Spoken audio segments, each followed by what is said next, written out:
Bonjour à toutes et à tous. Donc, je suis pas intervenante, mais j'anime cette table ronde sur le cyberterrorisme d'État entre discours et réalité. Je suis Inès Andrade Pascal, cadet de la cyber, qui est un programme pour valoriser les métiers de la cyber auprès des jeunes femmes. Je suis également étudiante à l'INSA de Rennes en informatique sécurité, ainsi qu'à Sciences Po Rennes. Merci d'être venu à cette table ronde. Merci d'avoir donc participé à cette table ronde. Pour aborder la thématique du cyberterrorisme d'État, j'aimerais d'abord revenir sur l'une des premières attaques qui a concerné directement les États. C'est pas la première, mais c'est assez intéressant. En 2007, l'Estonie est victime d'attaques de grande ampleur contre ces sites gouvernementaux qui paralysent les services publics estoniens et les médias pendant 3 semaines. La Russie aurait lancé la cyberattaque pour s'opposer au déplacement d'une statue érigée en l'honneur des soldats russes de la Seconde Guerre mondiale. C'est surtout le moyen pour la Russie de protester contre l'opposition de l'Estonie dans les pays baltes et des pays baltes dans l'OTAN. Et donc, le président estonien considère ces actes de déstabilisation comme une nouvelle forme de terrorisme. J'en viens à ma première question. Que recouvrent les notions de cyberterrorisme et de cyberguerre ? Merci pour cette question. Et le représentant de la DGSI, me semble-t-il, a dit beaucoup de choses, quasiment l'essentiel de ce que je voulais dire, donc je vais être très court. Pour peut-être redéfinir la différence entre cyberguerre, cyberterrorisme. La cyberguerre désigne généralement des attaques dans le champ cybernétique, dans l'espace numérique, qui sont menées contre un pays par un pays ennemi. Donc c'est une définition assez classique. En général, donc la cyberguerre constitue le prolongement de la guerre dans l'espace numérique, et ces opérations dans l'espace numérique, souvent, elles vont précéder puis accompagner les opérations qui sont menées dans le champ physique, dans l'espace physique. Ça, c'est pour la cyberguerre, une définition assez classique. Le cyberterrorisme, lui, nous sommes dans une situation où effectivement, ce sont des opérations qui ont pour but de provoquer un état d'effroi, un sentiment de terreur, un climat de terreur dans les sociétés qui sont visées, sans entrer dans une situation de belligérance ouverte. Quand on parle de cyberterrorisme d'État. Alors, ce qui est intéressant, c'est que on peut revenir peut-être sur une définition du cyberespace, de l'espace numérique, qui, malgré les apparences, est en général perçu comme un espace qui est plutôt opaque et où il est particulièrement difficile d'attribuer une action malveillante ou une cyberattaque à son auteur. Or, ne pas identifier l'adversaire, ça constitue à la fois un immense avantage en matière de belligérance, mais également une immense difficulté. Et cet anonymat de la belligérance est une notion qui est stratégiquement assez nouvelle au regard de l'histoire des opérations militaires. Et dans ce contexte, le cyberespace apparaît aujourd'hui comme un territoire qu'il convient de surveiller et de contrôler. Merci pour cette réponse. Si je peux juste compléter sur un élément qui me semble intéressant, c'est à l'origine, le terrorisme vient de la terreur pendant la Révolution française, et un des aspects de la terreur, c'est que personne n'est à l'abri. Et je pense que ça, c'est un aspect qui est assez intéressant sur le point de vue numérique. Vis-à-vis des attaques cyber, personne n'est à l'abri. Très bien. Est-ce que vous voulez compléter Du coup, pour compléter un petit peu ce que disaient mes camarades et ce que disait aussi la DGSI, c'est vrai que ces deux notions de cyberguerre et de cyberterrorisme, c'est quelque chose qui est relativement complexe des fois à définir, même si la partie cyberterrorisme, on s'en doute, le but c'est vraiment de créer la peur, et la partie cyberguerre, on est vraiment dans une guerre 3.0 où le but c'est vraiment de déstabiliser l'adversaire, d'affaiblir les défenses cyber et globalement de mettre à terre un État.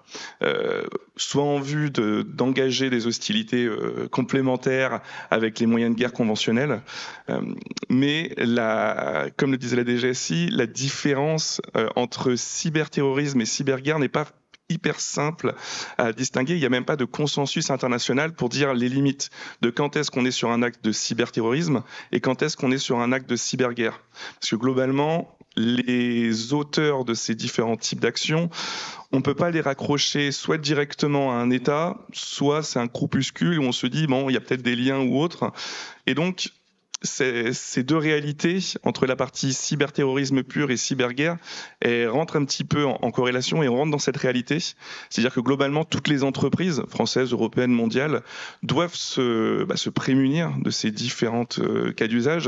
Et en fait, la vraie question qui reste, c'est pas si un jour toutes les entreprises vont être confrontées à un risque de cyberguerre ou de cyberterrorisme, mais quand est-ce qu'ils vont être confrontés à ce risque ? Merci pour ces réponses. On voit beaucoup dans les médias, dans l'actualité, la cyberguerre menée par la Russie contre l'Ukraine, mais aussi les représailles de l'Ukraine. Est-ce que c'est la première fois que des moyens cyber sont autant mobilisés dans le cadre d'une guerre conventionnelle ? Alors, je crois que c'est pas la première fois qu'on utilise le cyber dans un cadre d'une confrontation entre États. On a tous en tête effectivement le cyber en Afghanistan pour lutter contre les IED. On a tous en tête l'accompagnement cyber de raids israéliens sur des infrastructures iraniennes. On a tous en tête aussi la lutte contre Daesh qui a été mentionnée par le représentant de la DGSI. Donc voilà, on n'est pas dans quelque chose de complètement nouveau. Néanmoins, il y a certaines innovations, certains aspects qui sont assez intéressants dans le récent développement de la guerre en Ukraine. Tout d'abord, il y a eu des attaques qui ont été nombreuses. On a été dans un volume d'attaques qui a été extrêmement important, même si au final, on va le voir, l'impact de ces attaques sur le déroulement des opérations a été relativement modeste. Ces attaques, elles visaient avant tout des objectifs de destruction. Destruction dans son acceptation assez large. Tout d'abord, destruction de la confiance entre les Ukrainiens et leur État. Les premières attaques qu'on a pu voir quelques jours avant le déclenchement de l'offensive terrestre visaient des sites internet gouvernementaux et le message qui était passé à l'occasion de cette défiguration de ces sites, c'était « Mesdames et messieurs les Ukrainiens, vous ne pouvez pas avoir confiance dans votre État.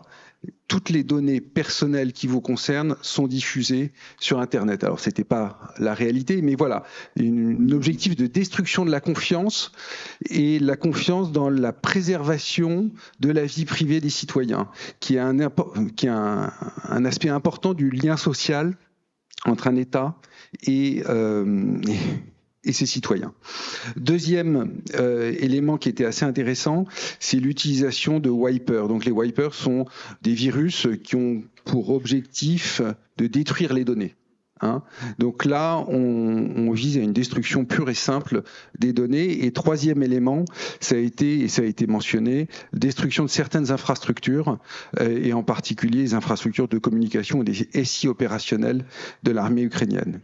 Mais je crois que ce qui est le plus innovant dans le conflit ukrainien, c'est pas tellement la technique, c'est pas tellement les attaques, c'est la manière dont l'Ukraine s'est défendue. Et on s'aperçoit que l'Ukraine, finalement, a réussi, contre toute attente. Moi, le premier, je pensais qu'on allait voir une déferlante d'attaques cyber qui allait mettre à genoux l'Ukraine. Et finalement, c'est la manière dont ils sont défendus. Et je crois qu'ils sont bien défendus en mobilisant 3 cercles. Le premier cercle, ça a été la mobilisation des États, et en particulier les États-Unis, mais également l'Europe. Il me semble que c'est la première fois qu'on voit une implication aussi importante d'un État de manière aussi ouverte. Le général Nakasone, qui est le directeur de la NSA et du Cyber Command américain, a ouvertement dit qu'ils avaient conduit des opérations offensives aidant l'Ukraine à se protéger. Donc une forte mobilisation des États. Deuxième élément qui m'a semblé assez innovant, c'est la forte mobilisation de l'industrie de la tech et en particulier la tech américaine, hein. Vous avez eu des grands éditeurs qui ont partagé leurs renseignements, leur connaissance de la menace pour pouvoir bloquer au plus tôt les attaques. Il y a eu, on en reparlera je pense, la migration de beaucoup de données de l'état civil, des administrations en dehors du territoire ukrainien dans le cloud des hyperscalers américains. Donc une forte mobilisation de la tech. Et puis troisième élément qui était intéressant et assez novateur, c'est la mobilisation à très large échelle de partisans. Hein, c'était un peu tous les hackers du monde. Si vous soutenez notre cause, aidez-nous à nous défendre et surtout à porter aussi le feu cyber, même si c'était limité, vers la Russie. Et là, cette tactique de conduire des attaques à l'encontre de la Russie était assez intéressante parce qu'elle pouvait se rapprocher, en prenant vraiment des guillemets, à la manière dont Daesh avait conduit des attentats sur notre territoire. À cause des attentats conduits sur notre territoire, on a fixé une partie de notre défense, on a fixé une partie de notre attention. Et là, les attaques conduites par des communautés de hackers à l'encontre de systèmes d'information russes ont probablement conduit à fixer une partie des défenses russes sur leur propre défense. Merci pour ces réponses. Dans ce contexte de tension, on peut se poser la question du rôle des États par rapport aux groupes privés cybercriminels. Dans le dernier rapport de Google sur la cybermenace, il indiquait en fait que des groupes de hackers ont dû se réorganiser en fonction des allégeances de leurs membres à certains États. Alors je pose la question, existe-t-il une porosité entre ces groupes et États? Et comment analyseriez-vous ces menaces? Oui, je vais revenir un instant sur la caractérisation de ces groupes cybercriminels. On a bien vu qu'au cours de ces dernières années, 5 dernières années, essentiellement 6 dernières années, la cybercriminalité s'est largement professionnalisée, industrialisée et mondialisée. Et ces cybercriminels aujourd'hui disposent de véritables réseaux économiques constitués d'agents qui collaborent au gré des opportunités qui se présentent à eux et qui se répartissent les tâches en fonction de la chaîne de valeur avec une vraie démarche de spécialisation. On a les développeurs et les éditeurs de code malveillants, on a les opérateurs d'infrastructures d'anonymisation, les fournisseurs d'accès à des réseaux compromis, les opérateurs de réseaux de machines zombies qui les mettent à disposition de ces cybercriminels, des intermédiaires de blanchiment de rançon, des courtiers en données dérobées, bref, un écosystème de la cybercriminalité qui s'est réparti, qui s'est industrialisé comme de nombreuses activités de manière assez pragmatique pour optimiser ces activités en vue véritablement d'une rémunération optimisée de ces activités. Alors ces activités de nature criminelle qui se déploient massivement aujourd'hui dans l'espace numérique, finalement, ne semble pas être la menace la plus importante à laquelle nos sociétés sont confrontées, même s'il ne faut pas négliger l'impact délétère sur nos sociétés et sur nos économies de ces menaces. Mais aujourd'hui, si on regarde véritablement un peu en dessous de ce radar qui voit essentiellement des activités criminelles de type ransomware, eh bien les activités d'espionnage et probablement de cyberguerre, en tous les cas de préparation de cette cyberguerre, comptent parmi les risques majeurs auxquels collectivement nous pouvons être confrontés. D'ailleurs, l'ANSSI le note dans un de ses récents rapports d'activité en précisant qu'en 2021, le nombre d'attaques par rançongiciel s'est stabilisé à un niveau significatif, mais les attaques moins visibles à des fins d'espionnage et de déstabilisation persistent et se complexifient, mobilisant quotidiennement les équipes opérationnelles de l'ANSSI. Alors certains grands adversaires aujourd'hui de l'Europe n'hésitent plus à mobiliser des moyens considérables pour mener des opérations d'espionnage à grande échelle, et notamment la Russie, la Chine, mais également l'Iran ou la Corée du Nord, pour ne citer que les plus évidents. Et l'hypothèse d'une transformation de ces moyens d'espionnage en cyberarmes offensives est à prendre à considération. Et c'est bien entendu quelque chose qui reste parfaitement invisible lorsque c'est bien fait, bien entendu, avec des conséquences qui peuvent être potentiellement catastrophiques pour des États comme la France, voire à l'échelle du continent européen. Porosité manifeste avec des agences étatiques ou des officines para-étatiques affiliées à nos principaux adversaires géopolitiques. soit pour sous-traiter certaines de leurs actions sous une forme crapuleuse à des fins de déstabilisation, soit pour mener sous couverture criminelle des activités d'espionnage, de lutte informatique offensive ou de déploiement d'armes logiques dormantes. Pour le dire autrement, désormais, eh bien, une attaque d'apparence crapuleuse par rançongiciel ou de vol de données, eh bien, peut très bien camoufler une attaque de nature étatique, d'espionnage ou de dépôt de bombes informatiques. Et voire dans certains cas. Et la question s'est posée ces dernières années. Des agences occidentales de cybersécurité ont pu soupçonner certains États de mener des actions de test des infrastructures numériques d'importance vitale ou de services essentiels sous couvert d'attaques d'apparence criminelle. Voilà un peu comment, en tous les cas, quand on est un grand utilisateur, et c'est ce que représente le SIGREF, un grand utilisateur de produits et services numériques, en tous les cas, on observe et on analyse ce qui se passe en ayant quelques craintes pour la suite. Merci pour cette réponse. Les récentes actualités, évidemment, de la guerre en Ukraine posent la Russie comme un acteur majeur de la cyberguerre. Est-ce qu'on doit se méfier d'autres États, ou alors la vraie menace n'est-elle pas tout simplement la cybercriminalité ? Bien, bonjour à tous, désolé pour le retard. Donc, je vais rebondir un peu sur ce que vient de dire Henri. Effectivement, donc, aujourd'hui, il va être sous le feu des projecteurs la Russie. On va en parler, on en parle depuis ce matin, donc bien évidemment. C'est vrai qu'en fait, la Russie, c'est le point de départ. Pourquoi ? Parce que la Russie, ça peut être un modèle à nous. N'oublions pas que dans tout ce qu'on va dire ce matin, modèle en termes de retour d'expérience, modèle en fait, ce qu'on va dire ce matin, c'est quelles sont les leçons qu'on doit en tirer, donc pour se préparer. Et donc le panorama que vient d'être dressé par le SIGREF, effectivement, qui reprend les propos de l'ANSSI dans son panorama annuel de la menace, on voit bien effectivement que la Russie n'est absolument pas seule. Bien évidemment, lorsqu'on approche, alors la Russie, le problème de la Russie, c'est qu'elle s'est fait prendre la main dans le pot de confiture bien avant la guerre en Ukraine. Souvenez-vous, cette attaque, je pense qu'on n'en parle pas assez, mais elle est vraiment très dimensionnante en termes de cyberterrorisme, cyberguerre, enfin cyberterrorisme d'État. Donc là, c'était cette attaque TV5 Monde. Donc pour les plus anciens, certains n'étaient pas nés, c'était en 2015. Et donc, par rapport à ça, ce qui était très intéressant dans cette attaque, c'est que effectivement, l'objectif stratégique. Donc en fait, le but, c'est à la fois la démonstration. On vous démontre une capacité technique, opérationnelle, dans un environnement. Et donc là, le but avéré, donc j'entendais tout à l'heure terrorisme, effectivement la terreur, c'était le sabotage d'un média, d'une démonstration d'un sabotage d'un écran noir, donc ce qui est la pire des choses, évidemment pour un opérateur de l'audiovisuel. Et donc là, l'objectif est atteint, et en plus, on vous dit, voilà, on sait le faire, et c'est insidieux, et on était présent depuis un moment. Donc ça, oui, le problème, c'est que la signature a été avérée, parce qu'en fait, dans tout ce qu'on a dit tout à l'heure, on fait des suppositions, et à un moment donné, à force d'investiguer, on arrive à trouver des traces. Donc on a la chance, c'est aussi une thématique des enseignements, on a la chance d'avoir un réseau international qui partage des informations. Laurent a abordé effectivement ce partage dans la guerre en Ukraine. Effectivement, ça c'est très très important.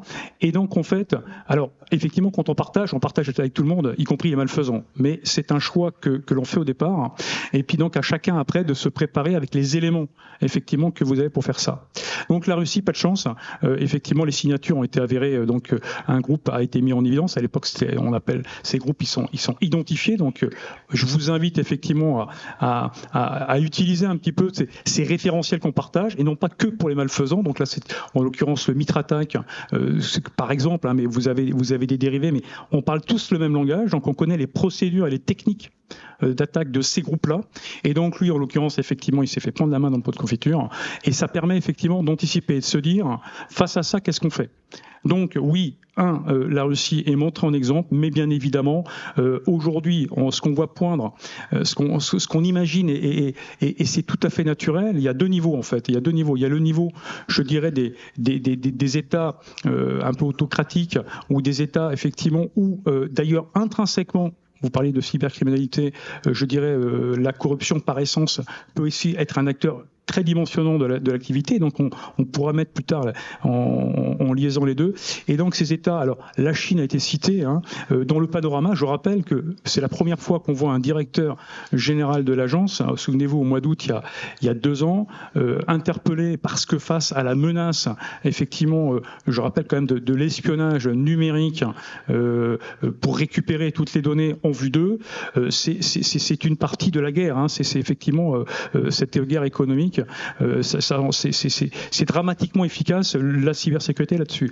Et donc je vous rappelle un petit peu le directeur général s'adressant aux entreprises, non pas aux infrastructures critiques, qui elles pour le coup effectivement sont très très bien intégrées dans la préparation à la défense, rappelait effectivement, messieurs, protégez-vous, c'est dramatique ce qui se passe et ça se passe au quotidien. Donc il y a des États effectivement qui pratiquent, et là la Chine était citée, le groupe, de la même façon, on va mettre ça en relief avec TV5 Monde, APT31 était cité, un groupe donc connu chinois. Et donc là, la seule différence entre ces États que je dirais qui ont intégré d'une manière très forte et ouverte finalement, puisqu'ils communiquent, les groupes, on les connaît, enfin on les connaît pas personnellement, mais on connaît effectivement leur structuration, peut-être qu'on en parlera tout à l'heure. Et donc ça, c'est le niveau haut, c'est le niveau effectivement des gens des États qui vont intégrer la cyber comme une dimension très forte, mais d'attaque. Et je dirais l'autre rayon, le deuxième cercle, effectivement plutôt, c'est les États, c'est les États démocratiques qui aujourd'hui, pour faire simple, ont effectivement cette notion-là en approche défensive essentiellement, et puis certains qui historiquement, pareil, se sont fait entre guillemets prendre la main dans le pot de confiture, et donc qui nous permettent de dire. On sait que, je pense aux États-Unis, on en parlait à l'instant quand on disait effectivement en Ukraine, on a partagé, on a bénéficié de leur technologie, mais imaginez en termes de retour d'expérience pour nous tous, France par exemple, ce que ça veut dire qu'on est capable de faire avec les outils qui sont mis à la disposition, non pas pour faire la guerre, mais pour faire du business aujourd'hui au quotidien. Donc il faut vraiment être très attentif à ça, faire le lien effectivement avec ça. Et donc les États-Unis, je vais citer ce cas parce que je dirais c'est vraiment la bonne approche par rapport à cette dimension de cybersécurité. Les États-Unis sont en guerre, depuis 2001 ils sont en guerre, ça a été rappelé sans doute, et donc par rapport à ça on a mis des outils, donc le Patriot Act revu 2 fois, le Cloud Act aujourd'hui dont on vient finalement de parler, va vous permettre effectivement de pouvoir dire voilà, mon patrimoine informationnel il est à moi. D'accord ? Je le partage pas, je vais pas le partager avec vous. Et si dans mon environnement, effectivement, donc c'est vraiment une stratégie d'État pour dire voilà, ma vision demain, la cyber va être intégrée. Et donc en fait, c'est un outil dramatiquement puissant parce que en fait, on vous le dit, c'est-à-dire qu'on le sait. On partage ça quand on regarde le Cloud Act. Il y avait un témoignage d'un chef d'entreprise qui a été concerné effectivement par le Patriot Act. Et donc en fait, on vous met effectivement votre information. Cette information-là, elle est à nous, puisqu'effectivement, elle est sur le sol américain, etc. Donc ces notions-là, c'est vraiment, il y a le niveau haut de ce qu'on voit, et puis d'autres États. Excusez-moi d'avoir été un peu long. Pas de souci. Et dans ce contexte-là, quel va être le rôle des entreprises, des acteurs privés dans cette cyberguerre ? Est-ce qu'ils sont acteurs, spectateurs ou même victimes collatérales par exemple ? Alors, donc, écoutez, c'est le prolongement, effectivement, merci. Donc, l'essentiel, c'est vous. Ce sont les entreprises, effectivement, qui participaient à cette communauté de la cybersécurité. Alors, je vais prendre plutôt je vais me positionner sur le modèle français parce que c'est intéressant, parce qu'en fait, ça veut dire que aide-toi et le ciel t'aidera. Parce que effectivement, quand on voit dans cette dimension, dans ce conflit, il est impératif, mais on a la chance d'avoir un modèle quand même dynamique. Alors c'est toujours pas assez rapide, c'est toujours insuffisant, mais quand même, il y a énormément d'outils qui sont mis en place. Et moi, je pense qu'on oublie une chose. C'est souvent, on a mis en place une stratégie de défense nationale en cybersécurité. Et donc, en fait, quand on la relie, on voit bien effectivement en France, le cercle 1, la France, nous, vous les acteurs économiques, et effectivement les entreprises pour la partie cybersécurité sont citées, et nommément en disant effectivement vous devez participer à la protection de la souveraineté, donc c'est le cercle, effectivement, c'est ce qui nous concerne, d'accord, face à ce potentiel, c'est une potentielle agression demain, par exemple. Et puis deuxième chose, dans cette stratégie, c'est dire, n'oublions pas, donc réalisez vos outils, vous les acteurs de la cybersécurité, mettez à notre disposition des outils qui nous permettent effectivement de conduire cette souveraineté, d'accord. Et puis après, on passe à un niveau dessus. L'Europe. Donc l'Europe qui est étrangement absente par moment, etc. En cybersécurité, c'est cité. Et nous, et la France, on a un devoir d'avoir ces deux niveaux. Hein. Alors voilà. Donc il y avait. Je vais pas faire un couplet sur le RGPD, mais c'était une approche. C'était dans ce deuxième cercle. Mais effectivement, ça, les acteurs que nous sommes, on est directement impliqués. Victime collatérale, c'est possible potentiellement. À partir du moment où je rappelle. Nous, aujourd'hui, Risk Summit, c'est à destination de nos RSSI. Donc, entre autres, également. Les RSSI, effectivement, c'est la gestion du risque. La gestion du risque, donc, quand vous posez la question, bien, ça fait partie, c'est un nouveau contexte qui nous est, qui est proposé, que l'on doit, qu'on n'a pas à discuter. Par rapport à ça, il y a malheureusement une vraie opportunité pour nos entreprises de participer à cette œuvre collective. Voilà. Merci. Merci pour votre réponse. L'accroissement de la menace cyber en Europe de l'Est est-elle l'occasion pour les entreprises françaises de pénétrer de nouveaux marchés, ou au contraire, est-ce que c'est la chasse gardée des entreprises américaines dans le cadre de la protection contre l'OTAN, de l'OTAN, pardon. De l'OTAN, oui. Pour être franc, je vais être bien en peine de vous répondre. Mais peut-être, je vais vous apporter quelques éléments qui, en tous les cas, pour éclairer la situation dans laquelle nous sommes aujourd'hui. Avec 3 éléments pour se forger une idée.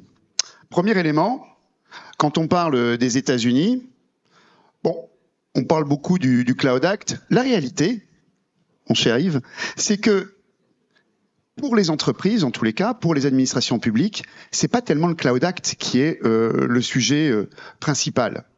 Et d'ailleurs, et je vous invite à le lire ou à le relire si vous l'avez pas lu, mais il faut lire l'arrêt de la Cour de justice de l'Union européenne du 16 juillet 2020 qui a invalidé le Privacy Shield. Dans cet arrêt, la Cour de justice de l'Union européenne ne mentionne pas le Cloud Act comme étant un élément substantiel de sa décision. Il y a 2 textes qui sont mentionnés, 2 textes américains.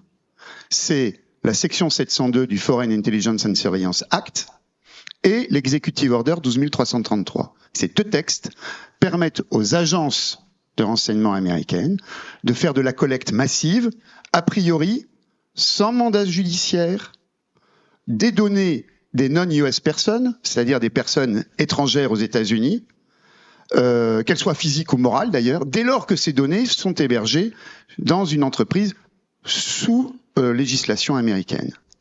C'est ça qui est le principal sujet. Et cet arrêt de la Cour de justice de l'Union européenne concernait bien entendu les données à caractère personnel, puisque ça a invalidé le Privacy Shield, mais c'est également, bien entendu, une observation qui concerne tout type de données, y compris les données non personnelles mais sensibles des entreprises non américaines.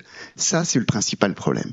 Parce que ça donne, notamment aux États-Unis, une capacité inégalée dans l'histoire du renseignement de faire de l'intelligence économique à grande échelle, de faire du renseignement d'intérêt économique. Et toutes les agences, quelles qu'elles soient, font du renseignement d'intérêt économique. Je sais de quoi je parle. Ça, c'est la première observation. Et d'ailleurs, la Chine possède une législation sensiblement équivalente, et même un peu plus profonde. C'est la loi, je crois, sur le renseignement national du 28 ou 27 juin 2017, qu'il est intéressant d'aller regarder, notamment son article 6. Deuxième observation, quand on parle du marché de la sécurité numérique à l'est de l'Europe, Il faut voir que, en tous les cas, la France, avec également, je crois, l'Italie, l'Espagne, ne partagent pas tout à fait la même appréciation que nos partenaires européens du Nord et de l'Est. J'en veux pour preuve notamment un débat particulièrement intéressant qui a lieu aujourd'hui autour du schéma de certification des services cloud proposé par l'ENISA, hein, le UCS, qui propose dans son niveau 3, qui n'est pas un niveau obligatoire, hein, mais qui est disponible pour les entreprises et les administrations publiques qui auraient besoin de ce niveau 3, qui propose donc cette fameuse immunité aux législations non européennes à portée extraterritoriale, comme la section 702 du FISA. Eh bien aujourd'hui, le débat, c'est notamment nos amis néerlandais, danois, polonais et dans une certaine mesure difficile à établir en Allemagne, nous disent attention, ce niveau 3, ça va froisser l'allié américain dont nous avons particulièrement besoin et dont nous sommes aujourd'hui dépendants. Et là, gros débat, est-ce que l'on va être capable en Europe de se doter d'un schéma de certification des services cloud qui est particulièrement important et qui est appelé de leur vœu notamment par les entreprises, hein, par les entreprises utilisatrices, y compris les entreprises utilisatrices néerlandaises ou allemandes, puisqu'on a travaillé avec, en tout cas, SIGREF avec Voice en Allemagne, CIO Platform Néderlande aux Pays-Bas, sur ce sujet. On attend un schéma de certification, quand on est une entreprise, une grande entreprise internationale, un schéma de certification avec ce niveau 3 qui consacre l'immunité aux législations non européennes à portée extraterritoriale. Si ça marche pas, ça va être plus compliqué pour les offreurs de services cloud au niveau européen. Troisième observation, et ça c'est valable pour toutes les entreprises, qu'elles soient au sud, au nord ou à l'est de l'Europe. Quand on est une entreprise, une grande entreprise, on a une aversion profonde à l'intégration de la complexité de ces offreurs de solutions, de ces fournisseurs. On attend que celui-ci nous offre des solutions qui soient faciles à mettre en œuvre, qui soient optimisées pour minimiser l'impact sur les ressources humaines, sur le coût d'exploitation et ainsi de suite. Et donc aujourd'hui, si j'avais un seul conseil à donner à l'industrie de la cybersécurité française et européenne, eh bien regroupez-vous, proposez des offres qui soient packagées, pour des grandes entreprises et qui permettent, par la mutualisation, ne serait-ce que des activités commerciales, des activités de support, proposer des interfaces mutualisées, permettant de minimiser l'impact sur les ressources humaines nécessaires pour opérer, pour exploiter les solutions de cybersécurité. Tout ça, aujourd'hui, je pense que c'est un mouvement dont l'industrie de la cybersécurité, de la sécurité numérique en France et en Europe doit être consciente. Elle est trop morcelée quand on est une grande organisation, quand on est une grande entreprise. Et c'est un constat que l'on fait depuis plusieurs années, qu'on se permet régulièrement de faire remonter vers nos amis de cette industrie. Je peux peut-être te répondre alors. J'espère. Merci Henri. Non mais je partage effectivement le défi qui est devant nous, hein, c'est de rendre la cybersécurité accessible, facilement intégrable pour les grands groupes, mais surtout accessible financièrement pour le plus bas de marché. Et on s'aperçoit que aujourd'hui, ce sont les pros, les PME qui sont beaucoup plus attaqués et qui sont le vecteur d'entrée vers les grandes entreprises. Oui, sur ce sujet-là, il faut bien voir que quand on regarde sur le périmètre des adhérents du SIGREF, sur les 5 dernières années, un facteur de multiplication des budgets dédiés à la sécurité, à la cybersécurité, un facteur 3 pour les entreprises les moins sensibles, un facteur 5 pour les entreprises les plus sensibles en 5 ans. Il n'y a pas d'autres domaines qui ont connu une telle augmentation de leur budget. On est bien d'accord. On est bien d'accord. Et donc, je pense que ce que tu appelles de tes vœux, je crois que ça résonne complètement avec la stratégie d'Orange Cyberdéfense, mais aussi de d'autres grands acteurs qui sont dans la salle. C'est cette concentration du marché européen. Hein, on est trop morcelé. On considère que dans la partie service, en Europe, on doit être à peu près 3000 entreprises. C'est beaucoup trop pour pouvoir avoir des effets de masse, pour pouvoir avoir des effets de levier face aux éditeurs américains, pour pouvoir disposer d'une base de connaissance de la menace efficace. Donc voilà, je crois qu'on répondra aux attentes des entreprises en concentrant le marché de la cybersécurité, en particulier des services, et en offrant des solutions à la fois simples, au bon coût et facilement intégrables dans les systèmes d'information qui restent, en particulier dans les grands groupes, extrêmement hétérogènes. Oui, une piste et une question. En rebondissant, effectivement, Henri, complètement d'accord avec ce que tu dis. Tu parles de la certification. Et quand on regarde la question sur l'OTAN, quand on regarde la genèse, aujourd'hui, les outils que l'on a au niveau otanien, effectivement, tout est basé sur de la standardisation et qui interdit effectivement des marchés, des entrées, etc. Pour la cybersécurité, on a une chance extraordinaire. C'est quand même, on est en devenir, on est en création, et donc attention, vigilance, attention, parce qu'effectivement la machine otanienne, la machine américaine, je veux dire, donc sous l'angle de la standardisation, hein, souvenez-vous nos télécoms où on était leader, où est-ce qu'on en est aujourd'hui par rapport à ça, et donc ça permettrait d'avoir cette réflexion sur un exemple aujourd'hui qui est vraiment crucial, qui est tout ce qui est outils de détection et de réponse à incidents. On voit bien qu'il y a eu un marché là, donc, qui a été complètement inondé par des solutions effectivement américaines, parce qu'en fait effectivement il y avait une petite avance.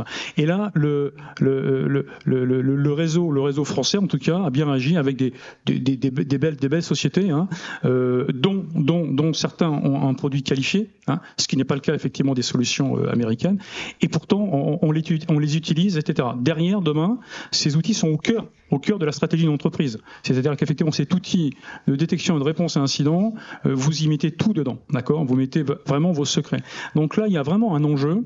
Et donc, pour illustrer un petit peu ce que tu dis, hein, là-dessus, donc c'est vraiment, allons concrètement sur des sujets d'actualité. Et puis là, il n'y a pas de négociation. Or, je vois, alors les petites entreprises, elles font effectivement comme elles peuvent. Et là, c'est là où on a besoin effectivement des grands acteurs. Allez-y. Et puis, souveraineté. Et je vois Bernard et je comprends tout ce qu'il dit en faisant une moue de la tête, non. Il posera la question tout à l'heure sans doute. Mais l'enjeu, il est là, il faut se battre là-dessus. Voilà. Merci pour toutes ces réponses. On voit bien du coup que le rôle des moyens cyber est amené à s'accroître dans les prochaines guerres. La plupart des pays redéfinissent leur stratégie nationale. Alors je pose la question, la France dispose-t-elle d'assez de ces moyens cyber ? Eh bien déjà, merci de revenir sur la partie stratégie défense nationale, parce que globalement maintenant l'enjeu des cybermenaces et toute la partie cybersécurité est une des priorités, si ce n'est la priorité côté sécurité nationale. On le voit avec la création, que ça soit côté OTAN, avec le centre de cyberdéfense côté OTAN, tout comme la partie ComCyber côté français. L'un ayant pour objectif justement de diffuser le savoir, partager les informations entre États et permettre justement une meilleure coordination à l'échelle OTAN, tout comme côté français avec la partie ComCyber, mais qui lui a plus un axe de défense sur l'intégralité du SI et de l'écosystème français. Et on le voit justement que même si, on le dit souvent, le nombre de personnes qui font de la cyber, on va dire en France ou même dans le monde, est très très limité et qu'il faudrait l'agrandir, on voit quand même qu'on a des compétences en propre côté français. Comme on le voit, comme je l'ai cité au début avec le centre de défense, de cyberdéfense côté OTAN, ils organisent un challenge régulièrement chaque année qui s'appelle LockShield, dans lequel la France tient les premières positions depuis plusieurs années, dont l'année dernière où ils ont tenu la première position. Pour rappel, LockShield, c'est un challenge de Blue Team, Red Team, donc de défense-attaque, dans lequel chaque pays doit constituer une équipe de défense. Pour la France, les représentants sont l'ENSI et le ComCyber. Et on voit globalement, au niveau de chacune des années, que on arrive à hyper bien se positionner côté français.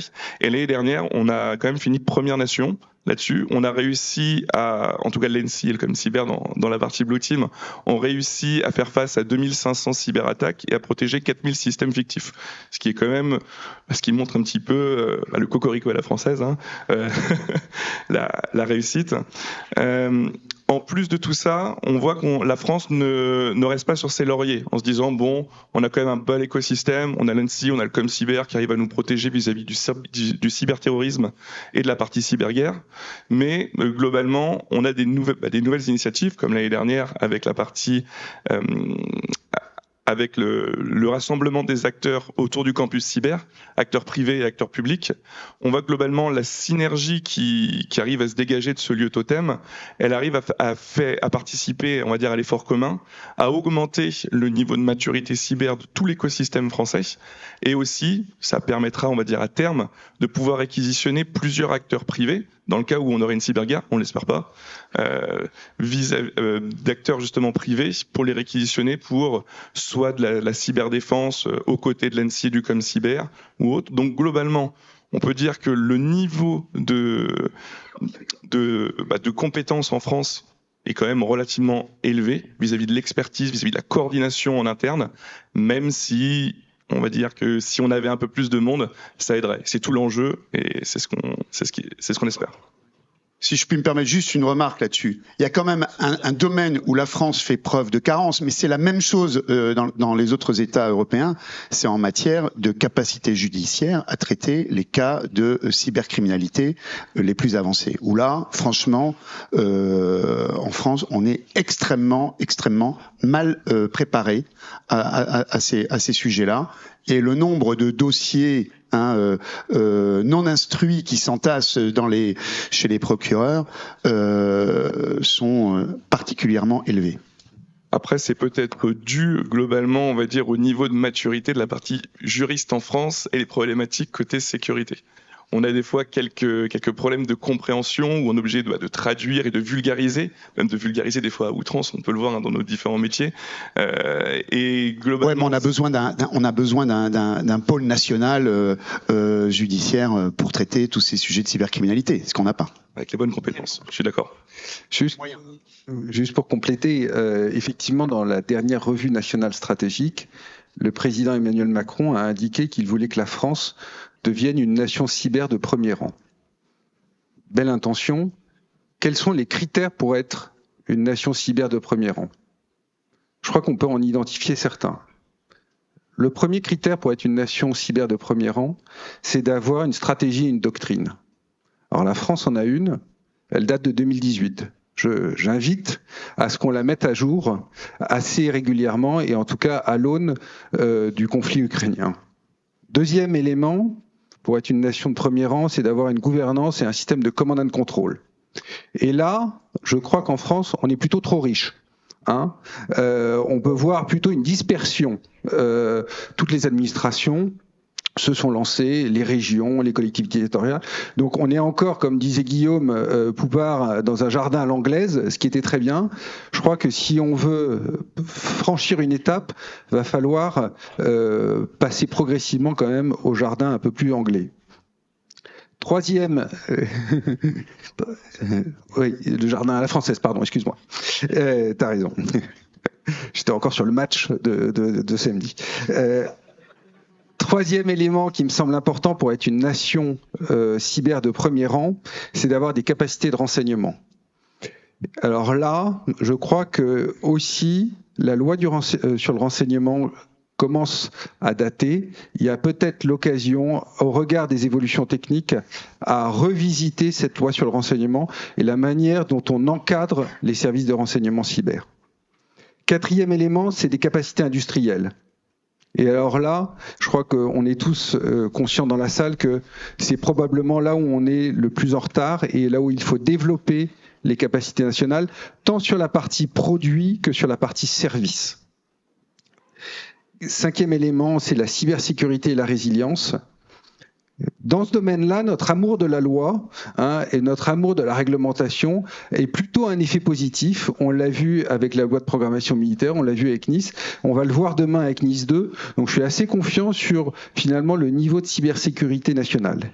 Et enfin, le dernier élément, c'est pour être une nation cyber de premier rang, c'est avoir des capacités offensives. Est-ce qu'on aurait fait mieux que les Russes si on avait été dans la même situation ? Est-ce que les armées françaises savent utiliser le cyber avec le rythme opérationnel de ce type de conflit? Je pense que, honnêtement, aucun État aujourd'hui n'a cette capacité de complètement intégrer dans le tempo des opérations la capacité cyber. Donc c'est probablement le défi à venir pour la prochaine loi de programmation militaire. Merci, le temps file, on va être obligé de bientôt s'arrêter. Je voudrais juste rappeler, en fait, on l'aura compris aujourd'hui et dans cette table ronde, aucun État, aucune démocratie ou même dictature ne peut se désintéresser de ce qu'il se passe dans le cyberespace. Les États sont obligés de reconnaître la cyber comme un nouvel espace géopolitique et comme un instrument nouveau qu'il faut savoir manier pour l'utiliser ou pour s'en défendre. Merci à vous pour ces interventions et on va laisser la place à la prochaine table ronde. Merci.